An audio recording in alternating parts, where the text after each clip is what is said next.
Hey, you just tuned into Random Radio. Welcome to another episode of Just Ask, the podcast where you ask the questions and we give you the answers. I'm your host, Nicholas John Random, and we are once again live at Stimulus Cafe and Coffee House in Durango, Colorado. Today's podcast is going to be all about the legend of King Arthur. Now, our question today comes from Tanya. Tanya loves the whole legend of King Arthur and the Knights of the Round Table and Merlin and all the magic and everything like that, but she wants to know what's the real deal. Was King Arthur a real guy, or is it all just made up fantasy stuff? So that's what we're going to talk about today, guys. We're going to talk about King Arthur. Now, to forewarn, if you're hoping this podcast is going to be all about magic and wonder and crazy stuff, I hate to disappoint you, but the real story is a little bit more simple. It's just history, just plain old Jane old history. So here we go. So, what do we actually know about King Arthur? Well, King Arthur has been around. The legend of King Arthur and the Knights of the Round Table and Excalibur and Merlin and Guinevere and Lancelot and all those characters has been around for a really, really, really long time. But was King Arthur a real person? Well, it's debatable. So, from everything that I've been able to research and everything that we know in contemporary history, there is no real character called King Arthur. There is no real person. There's a couple of people he may have been based off of. He seems to have been this character of lore, of legend that has popped up really, really early on, and we're talking about 400, 500, 600 ADs, around the 5th and 6th century. But there's no real evidence to support that a person named King Arthur ever existed, or a Camelot, or any of that kind of thing. There's no evidence that suggests that's true. There are a couple of people, like I said, there are a couple of characters throughout history that it's possible King Arthur, the legend, the character, could have been based off of. And over hundreds of years, names change and actions change and things become more mystical and interesting. But realistically, there was no King Arthur. The first really, really vague reference to an Arthur doesn't mention him as a king in any way, shape, or form. As an Arthur soldier appears in a Celtic monk by the name of Gideus, writing about the Battle of Baden Hills. Against this was early Britons against the Saxon invasions. And the Saxons tried to invade several times, and that's mostly where the Arthurian legend comes from. Anytime you reference Arthur, King Arthur, what he's most famous for, besides all the magic and the swords and the weird stuff like that, is defending early Britain from the Saxons. He was supposed to have been in all these battles, but the first real reference we ever get to anybody named Arthur is in this Celtic monk's writings, and that's in about 500 AD. Now, about 200 years later, this dude named Nennius pops up. Now, Nennius was a Welsh historian, and he wrote a book called The History of the Britons. Now, according to Nennius, Arthur, who he does not say was a king, there's no king reference to a King Arthur. He's just a guy who was a military leader at that time. Fought in all sorts of battles, fighting the Saxons mostly, and at the Battle of Baden. But it was mostly fanciful stuff. Like it seemed like a lot of it was taken from early poetry of the time and legends and things like that, and mixed together to form his history of the Britons. Because a lot of these battles that Arthur supposedly fought in, where they were when they took place, it doesn't seem like it was physically possible for this one character to supposedly have been in all of these battles. There's also a reference that says that this Arthur character killed 900 Saxons in one battle by himself, single-handedly. After the history of the Britons, we don't have a whole lot of reference to Arthur. And then many, many centuries later, a British cleric named Geoffrey of Monmouth, completed his works, The History of the Kings of Britain. And in this book, Arthur is upgraded to a king, and this is basically where the Arthur legend comes from. It comes from this book, The History of the Kings of Britain. This is where this guy Joffrey adds all the legend. It adds Camelot, it adds Guinevere, it adds Merlin, Morgan Le Fay, all these characters, Avalon. This is where the whole Arthurian legend becomes a thing. After that, the French take on the legend, and the stories become more enveloped, and you get the relationship with Lancelot and all this kind of stuff. And it just becomes this crazy, crazy legend, and now it has all these aspects of it. Later on, it became over the years, over the centuries, it became a popular story, and different time periods, people got really into it, and more books and more stories were written about it. And then later on, in modern times now, we've gotten to the point where there are a crazy number of movies about King Arthur, like literally using just that as the title, King Arthur. Do you know how many King Arthur movies there are? A ridiculous amount. There's a ton of Excalibur movies. There's a ton of Merlin movies and TV shows. There are crazy amounts of King Arthur swag and movies everywhere. Some of my favorites personally, Monty Python and the Holy Grail, ridiculous but awesome. Merlin with Sam Neill was one. It was a made-for-TV movie, but oh my God, it's so good. One of my favorite movies of all time, still to this day. It's really, really long, but Sam Neill is an amazing actor. He's the guy. For those of you who don't remember him, he's the guy from Jurassic Park, the first one, the very first Jurassic Park. But Merlin was such a good movie, so good, fantastic. When we were kids, everybody watched the Sword and the Stone cartoon, Kid in King Arthur's Court, First Knight with Sean Connery, all these movies. There are so many. They've recently Guy Ritchie made a new King Arthur movie. There's so many King Arthur and the Round Table movies. In 2004, they made what I believe personally is the closest you can call to an accurate King Arthur movie. Like, it's more accurate than anything else that's ever come out. It had Clive Owen playing King Arthur, basically King Arthur. It's the closest you could get to an accurate depiction of what was probably going on if there was a real character of King Arthur. So, like I said, Arthur was probably not a real person. King Arthur was probably not a real person. Based on everything that we've been able to find in history, he was probably not a real person. But there were several people that he could have been based off of. The one they chose for that 2004 movie was a guy named Lucius Artorius Castius. Now, that was a weird choice because while he has the name Artorius in his middle name, realistically not King Arthur for a number of reasons.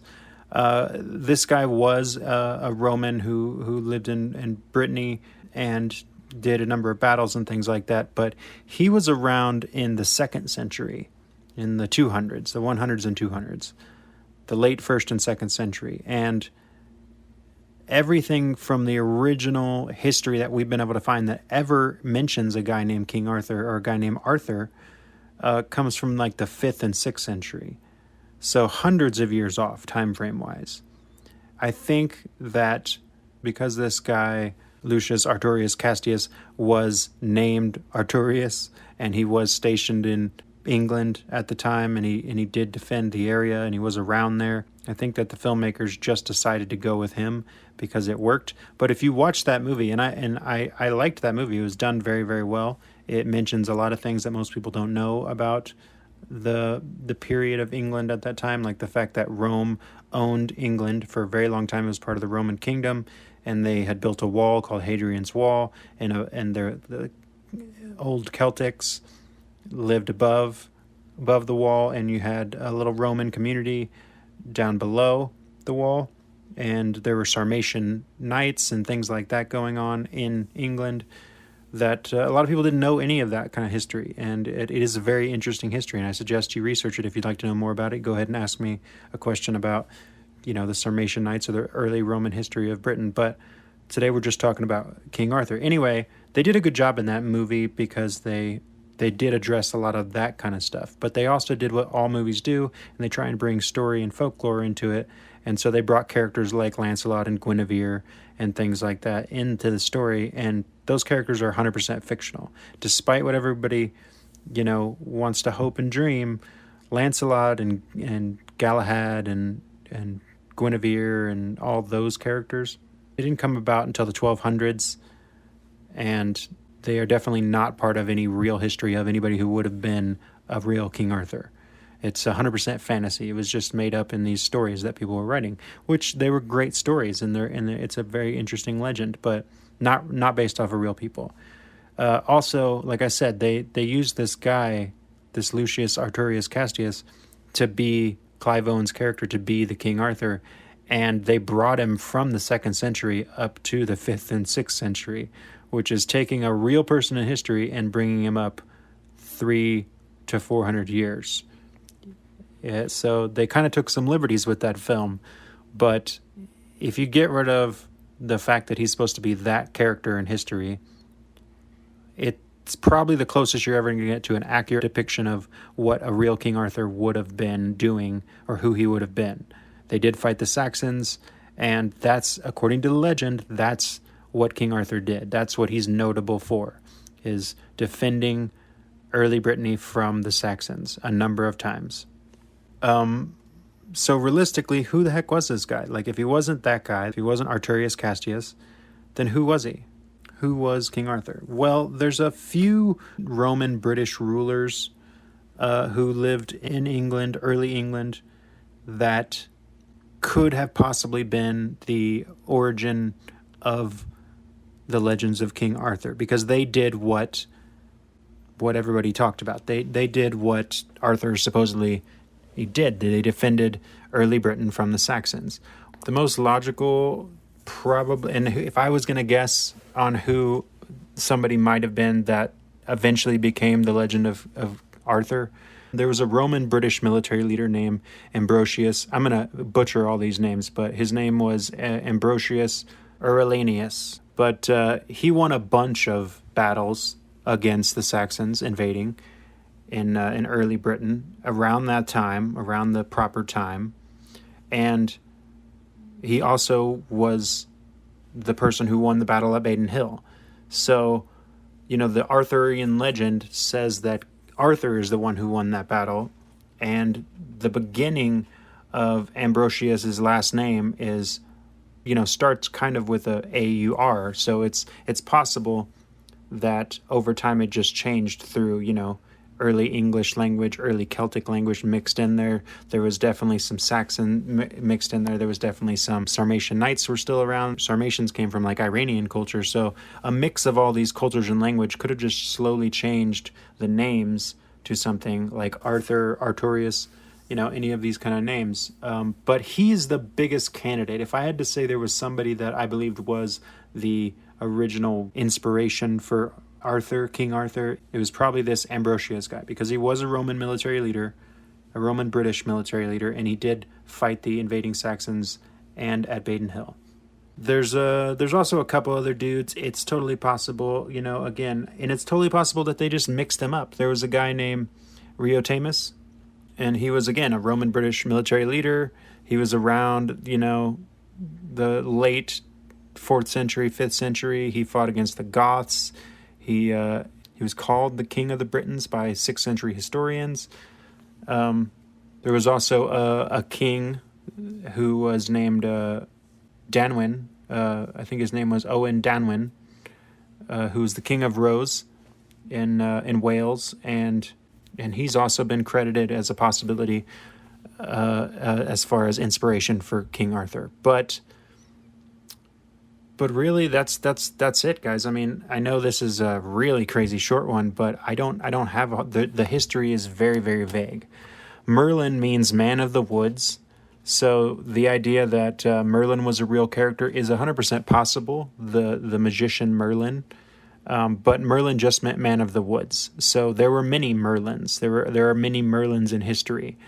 not just the one that's supposedly hanging out with King Arthur and the Knights of the Round Table. And again, that whole King Arthur and the Knights of the Round Table and the Guinevere and the Merlin and all that story, none of that's true. Unfortunately, it's just a fun story and a fun legend. It was all made up by mostly some French guys taking on an English story that existed.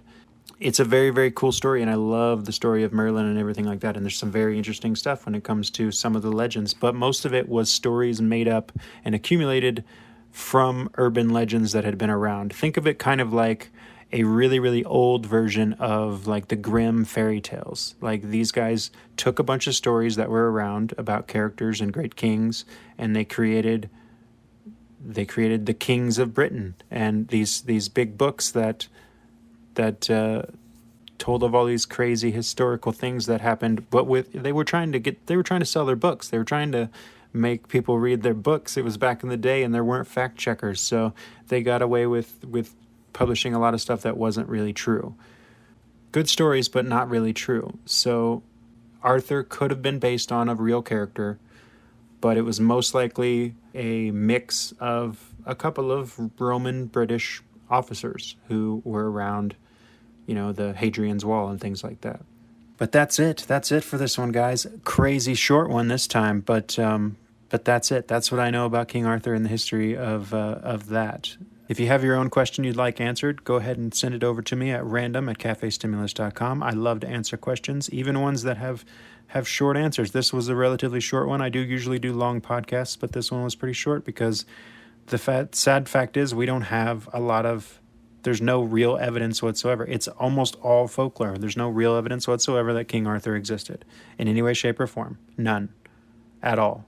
Despite what anybody will tell you. Anytime anything that's ever popped up, ever, that somebody's like, oh, this is the famous, this, whatever, it's very, very, very quickly proven that it's a forgery or a fake or something like that, because people want to attach things to this guy. He's a really cool character. They want him to be real, but he's not a real person. He never existed. It's possible that the name Arthur, the legend of King Arthur, came out of a real person who was not a king, most likely Ambrosius, but he wasn't a real guy, unfortunately, guys. Sorry to burst some bubbles with that one. But if you got a question of your own sometime, send me a question anytime you want at random@cafestimulus.com. If you'd like to support our podcast a little bit, head over to our Patreon account at patreon.com/randomradio.